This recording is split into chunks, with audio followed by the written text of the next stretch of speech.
welcome back students. I am Shruti Banerjee from Holy Hearts Educational Academy. I'm your biology TGT teacher and together we had covered life processes nutrition topic. Okay, so if you recall that in our previous topic of life process, we have covered the types of nutrition, about the human nutrition, nutrition in plants as well.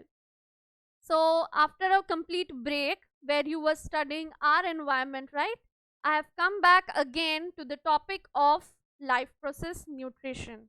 See, the reason behind giving this break was so that you don't get bored of studying only the same topic. Many students had queries like, ma'am, new life process is not complete, yet we have started with our environment. So the reason was life process is a very big chapter. It includes all the four major processes where you have to study the process of not only animals but also the process of the plants as well, right?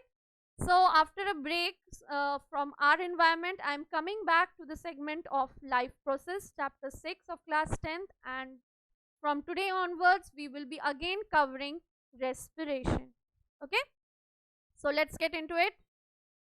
Before you understand respiration, there are certain things which you have to keep a complete basic knowledge of. Means your mind should be clear with this term so that you don't get confused. What are they? First, why do you need to breathe? Why, as an human being, as an organism, there is a need of breathing, right?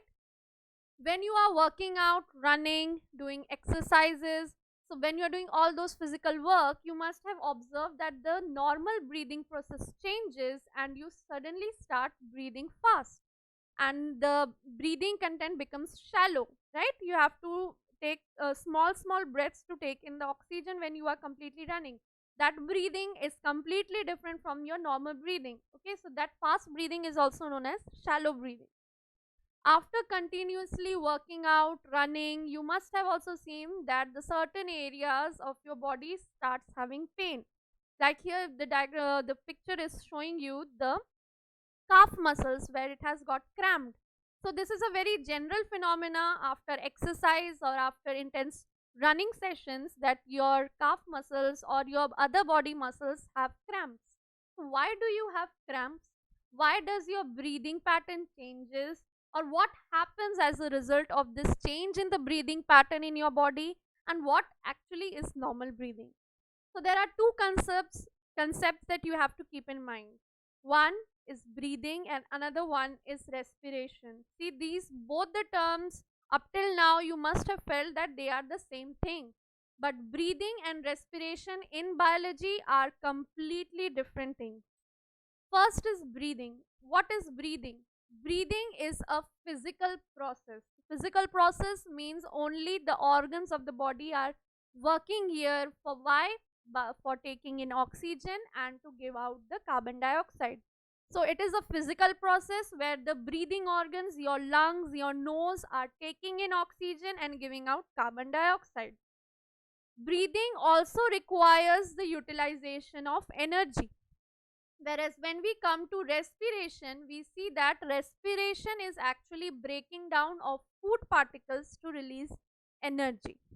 It will be more clear uh, with this fact. See, in your previous class, you have studied about nutrition. What was happening in nutrition? If you recall that human beings are holozoic organism, and what does a holozoic organism do? Holozoic organism takes in complex sugars. है ना? Whatever food you are eating rice and dal, you are eating pizza, whatever thing you are eating is actually what? It is in a complex state. This complex food is then further broken down in your body to release glucose. So this complete conversion of complex food into glucose takes up a lot of enzymatic action, lot of organ action, which you have studied in digestion. Okay. So now this glucose have been formed. What is the utilization of this glucose? We have broken down the complex food and now we have made it in the form of glucose. So if you recall the Holozoic step, you have a term called assimilation, right? What does assimilation means? Assimilation means utilization of these broken down particles of food for various function. And what can be the major function? That is, glucose needs to be converted by the process of respiration into energy. So, this is the major difference between a respiration and breathing. Breathing is only taking in and of oxygen and giving out carbon dioxide. It is just a physical process which is happening. No biochemical changes is happening inside the body.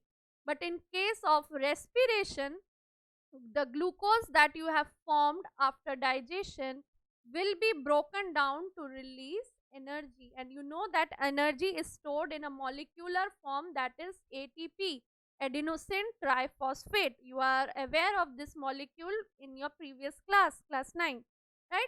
So respiration is breaking glucose into energy. Now just have a quick recall, where is this ATP produced?